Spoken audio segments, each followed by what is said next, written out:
Gusto mo monetize sa YouTube this 2026 ng mabilis?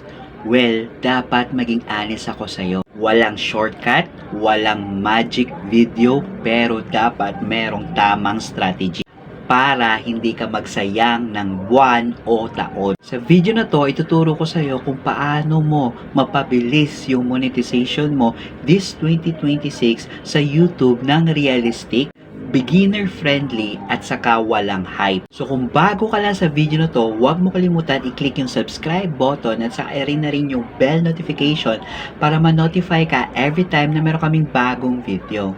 Now, uunahin natin ang totoo. Kasi ang YouTube monetization is meron talagang requirements. At ano naman yung requirements nila? Dapat meron kang 1,000 subscribers at saka 4,000 watch hours o kaya meron kang 10 million views within 90 days sa shorts video mo. Now, bakit karamihan is nahihirapan talaga ma-monetize dito sa YouTube? Ito yung mga reasons kung bakit mabagal sila ma-monetize. First, random content. Second, puro shorts lang. At saka walang direction. Third, walang malinaw na audience. And lastly, walang dahilan para mag-subscribe yung tao. Now, dito alam mo na hindi talaga problema yung YouTube.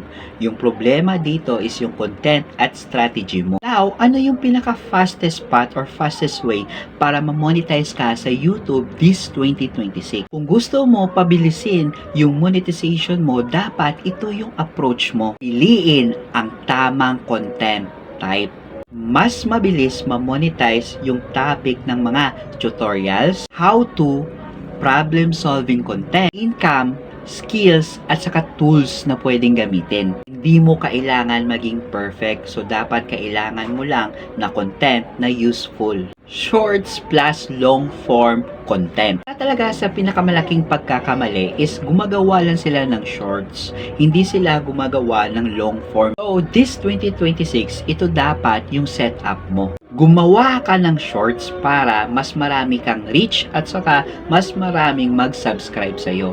Now, second is gumawa ka ng long form para mas madali mo mahabol yung watch hour time. Now, ano yung posting strategy na gumagana? Hindi mo talaga kailangan na araw-araw ka mag-post. Yung recommended lang is 2 to 3 videos na long form every week, 1 to 2 shorts video per day. Tandaan mo na mas mahalaga talaga yung consistency kaysa dami. Habang hindi ka pa monetize, ito talaga yung sikreto na gusto kong i-share sa'yo na pwede ka pa kumita kahit nasa 0 subscriber ka pa lang or bago pa lang yung YouTube channel mo. First, gumawa ka ng mga videos, reviews, tutorials regarding sa product na merong affiliate link.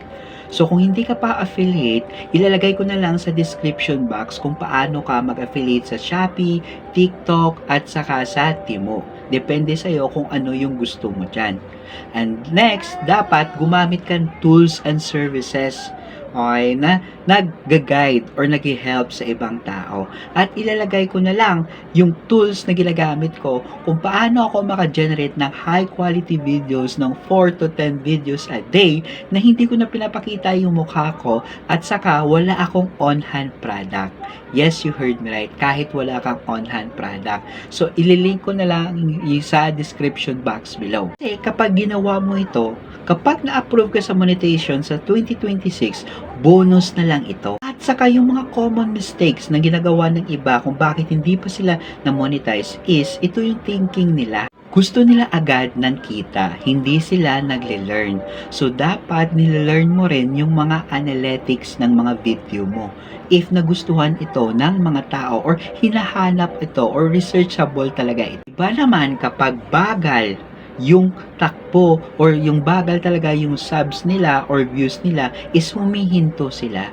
So, dapat alamin mo talaga guys, importante yung analytics. Kasi dyan mo malalaman if nagugustuhan ng tao yung mga videos na ginagawa mo.